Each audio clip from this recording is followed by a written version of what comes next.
Welcome to Sung's Garage. It's entertainment review time with RacerM and me. So let's just get to it, RacerM. Top 5 favorite TV and recent films you have watched that I should watch. Okay. Well, at the top of my list is The Good Place. The Good Place. The Good Place is great. Okay, why? It's created by Mike Schur. Okay. He did Who's that? Brooklyn Nine-Nine. Okay.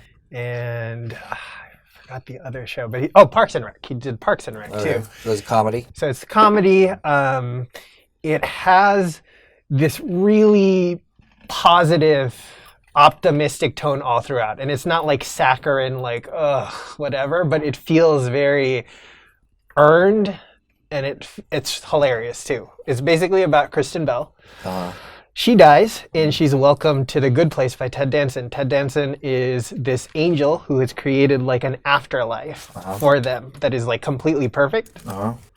But the catch is Kristen Bell is not the person who is supposed to go to the Good Place. It was supposed to be someone else with the same name. Okay. And so it's about her hiding out. Okay. So that one's really good. Where can you watch this? You can watch that on Hulu and NBC. NBC. NBC Universal. All right. Okay, number 2. Nathan For You. Nathan For You. You've been talking about it. Yeah, I love that show. It's over now. Okay. Wrapped in, I think, 2018. Okay. But I always go back and rewatch it. Basically, any new friend that I make is an excuse to go watch it again. Because I'll have them come over and it's like, you like this? Guy friend, girlfriend. Either friend. Really? Either friend, yeah. Okay. Absolutely. So I've seen that show so many times. All right. You got a lot of friends. Oh, no, most of them were like just by myself. Okay. Yeah. All right. Don't want to get the wrong. Okay, Nathan For You. Where can you watch that? Comedy Central Comedy and Central. Hulu. All right. It's basically about this guy who went to school in Canada with really good grades, and he provides business owners with advice on how to make their business thrive. Okay. But his ideas include introducing a poo-flavored yogurt for a yogurt place. Uh-huh. And what's the other one? He also does one where there's a rebate for gas, and the rebate makes it $1, but the rebate is on top of a mountain. And so anyone that went to the gas station, they would get like $1 gas, but then they'd be told you have to return the rebate on the top of a mountain. Yeah. Okay. So that's one. It doesn't sound... That's a comedy? That's a comedy. Okay. Uh-huh. You don't make it sound like a comedy. I can't do the deadpan. A lot of it is Nathan, the host. He just has a really great presence, perfect deadpan, and he always manages to get to like the humanity of all his subjects. Never feels like he's making fun of them. It's just laughing with them, and I like that a lot. I see. As an actor, really makes the show. Yeah, I'm the lead. Good. Let's All right. see. Number 3. Number 3. Number 3. The Boys. Oh, boy. The Boys. Marvel. No. No? No, not Marvel. I'm not sure what imprint. Maybe It's on Netflix? Vertigo. It's on Amazon Prime. Available in 4K. Wait, isn't it about the superheroes? Yeah. I saw about 20 minutes of the pilot. What do you think? Cool. Yeah? Yeah. I really loved it. Like, first episode, really great. Yeah. The pilot is directed by Dan Trachtenberg. He did 10 Cloverfield Lane. Oh, yeah. And he did, what did he do after that? Oh, he did that Black Mirror episode called Playtest. The one where he gets the implant on his neck and he sees everything in like this augmented reality. Have you seen that one? I think so. I've watched, because there's 4 seasons of Black Mirror.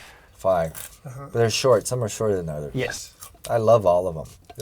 It's like the modern day Twilight Zone. Yeah. So I've probably seen it, but I don't remember it. I don't remember the story. I believe it's season 3, episode 2. Okay. Yeah. So he directed the pilot of The Boys. He did the pilot of The Boys, and he did that great episode of Black Mirror. But The Boys, wonderful. Like, the cast is great. It has Carl Urban in it, and he's awesome. Yeah. I loved him in Dread. Yeah. He's so good. Yeah. It's got, man, I am He's blanking. good in Star Trek too. Yeah. No, he's kick-ass. Because that McCoy is a hard character. Because he's not doing an impression of McCoy, but he kind of made it his own, huh? Like it's That accent. part of it. The accent still works. Yeah. It doesn't feel like he's doing some ripoff. Yeah. You know. But it's new. Yeah. Yeah, it's more rugged. His rendition. Yeah. Yeah. Yeah. Anyway. Well, it also, one of the leads is Meg Ryan and Dennis Quaid's son. Really? Yeah, and he's actually really good. He has the everyman thing like down pat. Wait, what character does he play? He plays the person whose girlfriend is murdered by one of the superheroes. Oh yeah, what with the arms? Yeah. Dude, that was crazy. It was right, And then it went into like this Law and Order kind of feel. Like our CSI episode almost.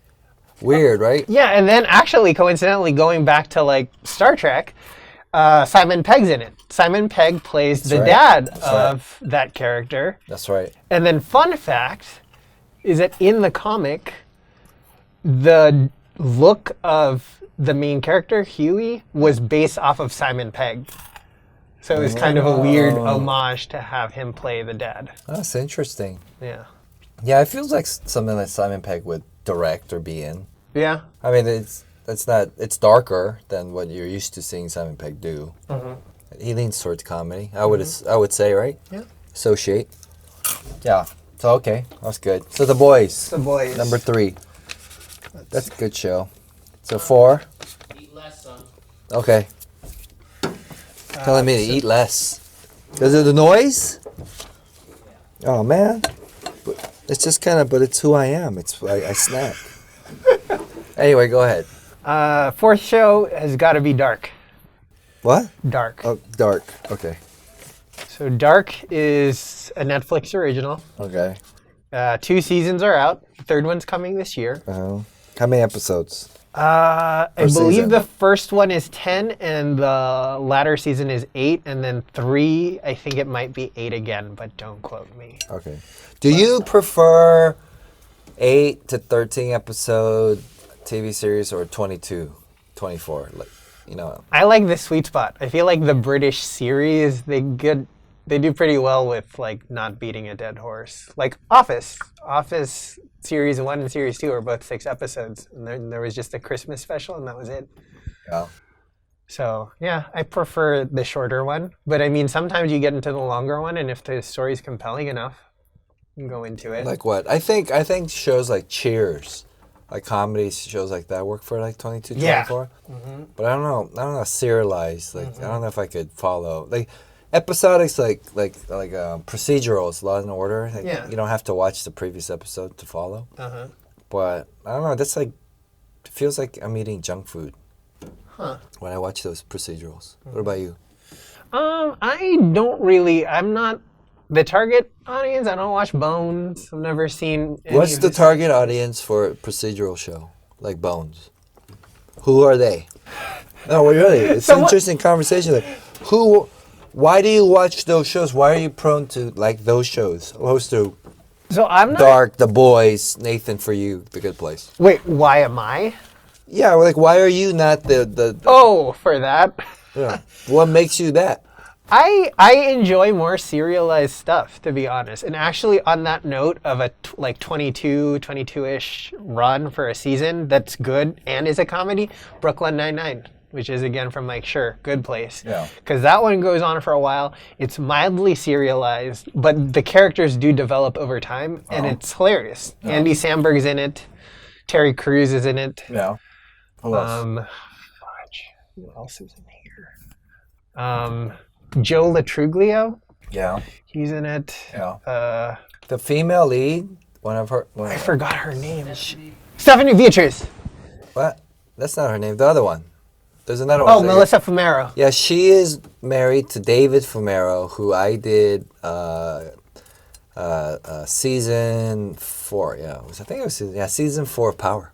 Oh shit! Her husband's an actor, so he and I were on the same team in the show, like the legal team. We're attorneys. He got killed off, but anyway, she is married to him, so it's 6 degrees of separation. Wow. Anyway, Cool. yeah. So they have a beautiful baby boy. That's adorable. Yeah. So Dark. Okay, Dark. So Dark is great. It's a German show, I believe. The backstory for Dark was that they did like a hacker movie. That it's a husband and wife team, I believe. And Netflix approached them. They wanted them to do like a TV version of the movie, and they were like, "We don't want to do that. We don't want to like keep treading the same ground." So they did this show called Dark. It's about this small German town, and in 2019, kids start disappearing in this small town. And what the people in the town slowly realize is that disappearances in that town happened 33 years ago, exactly the same way. And they're trying to figure out what the pattern is. Like it. Kind of, yeah. Like do you care about a mild spoiler you find out in like episode 3? I don't know if that matters. Right. Yo, man, okay. What's that base? It's a time travel story. Oh, it is? Yeah, It's a time travel story.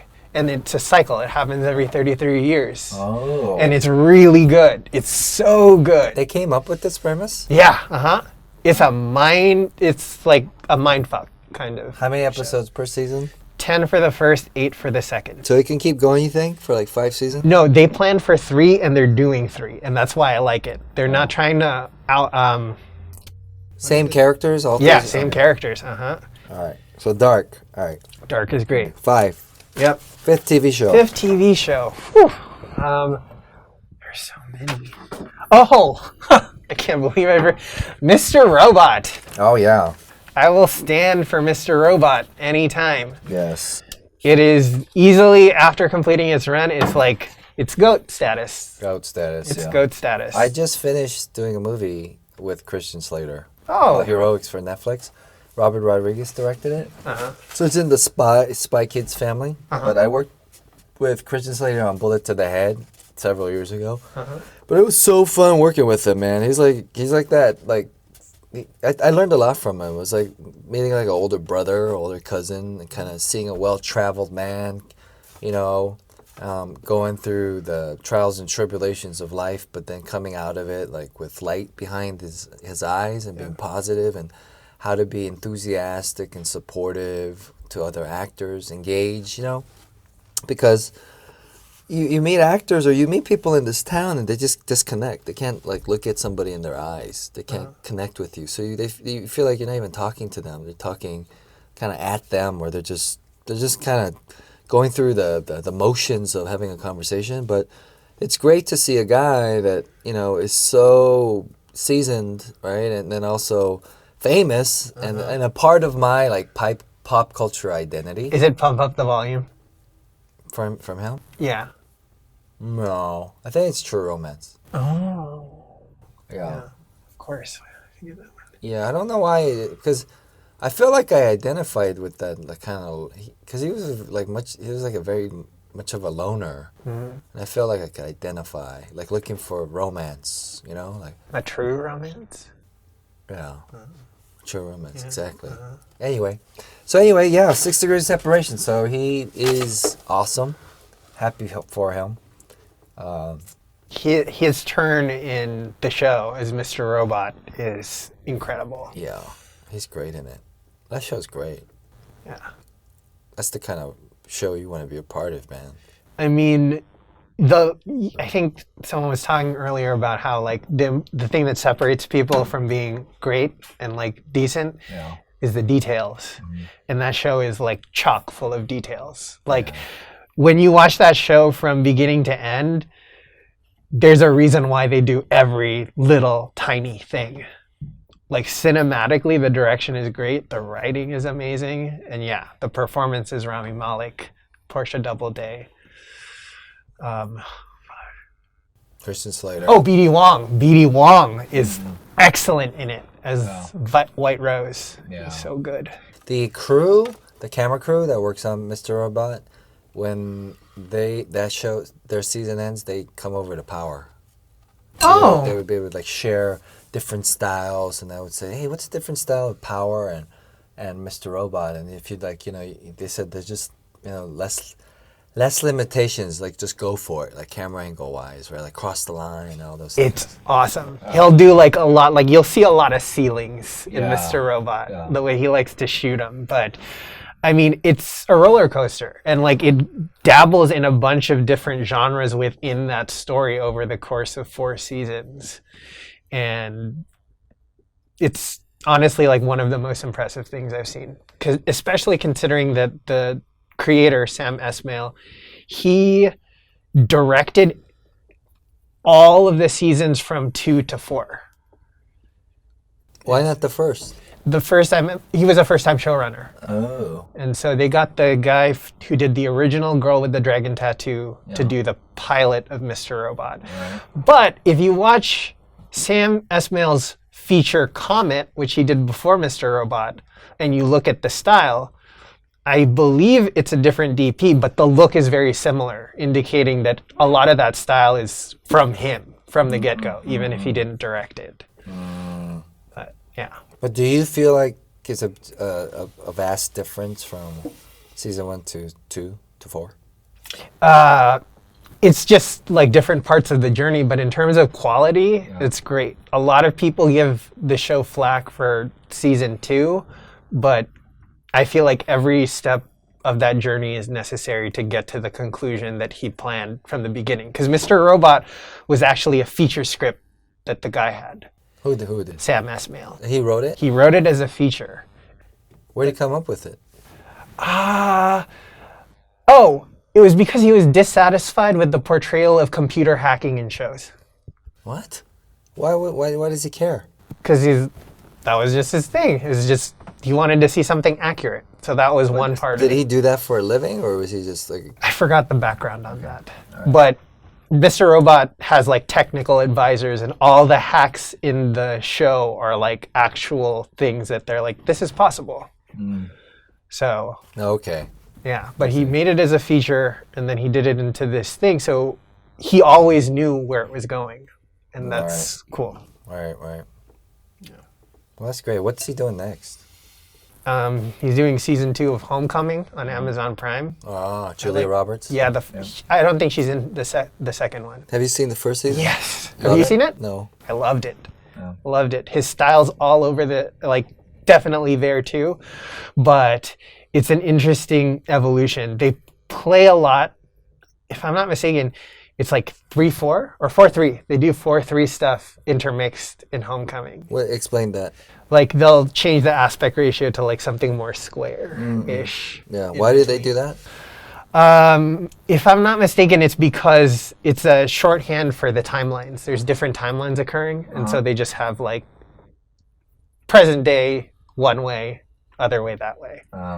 So it's kind of like Chris Nolan with the black and white scenes in Memento. Because if you change the aspect ratio to like do like 8 millimeter or something, like it refers to like the past, long time ago.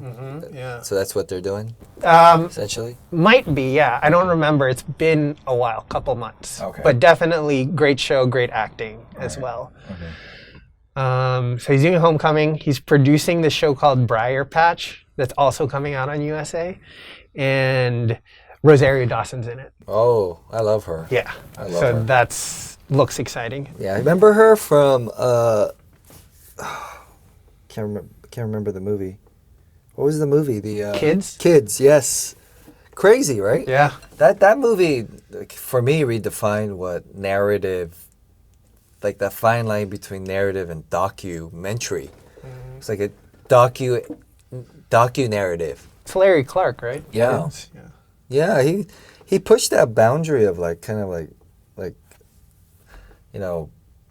almost like pedophile perspective of like what young teenage sex is and stuff. It was like after like his third film, I was like, I appreciated Kids because I felt like it was cutting edge and just the way it was shot, and then like the kind of the exploration of puberty and sexual maturity in young teenagers, right, in inner cities. But then his later movies, I felt like it was more about the sex and the exploitation of that, opposed to, it's a journey and that's just a part of growing up or being a teenager. You follow? Yeah. Yeah. I mean, then after that, Harmony Korine came from him because I'm pretty sure he did the script. Harmony Korine, he What's did that? Spring Breakers. He did Spring Breakers, The did? Beach Bum. Harmony Korine, who is the screenwriter, I think, for kids. Oh yeah. Yeah. I think Oh. that's where he got his start. I think he was like 20 or something. Really? Yeah. So wait, what's he doing now? The last thing he did was The Beach Bum with Matthew McConaughey. Matthew Beach. That's a long time ago. I think it was 18, right? 2019, so it's this year. Yeah. Beach Bum The Beach Bum. with Matthew McConaughey. Comedy? Yeah, comedy. That feels like a film that he would have done early in his career. I haven't seen it, but have you seen Spring Breakers? Why do I know this movie? Selena Gomez, James Franco is Alien. He's an alien? No, his name's Alien in the show. No. What is? It's like a teenage. Spring Breakers is about a bunch of, I think, college-age women, and they start robbing Oh. places. I see. And then James Franco is the one who kind of cajoles them into doing it. Yeah. But he has a very clear aesthetic as well. Harmony Korine. All right, so let's go. We don't have much time because I gotta go to dinner soon. But Okay.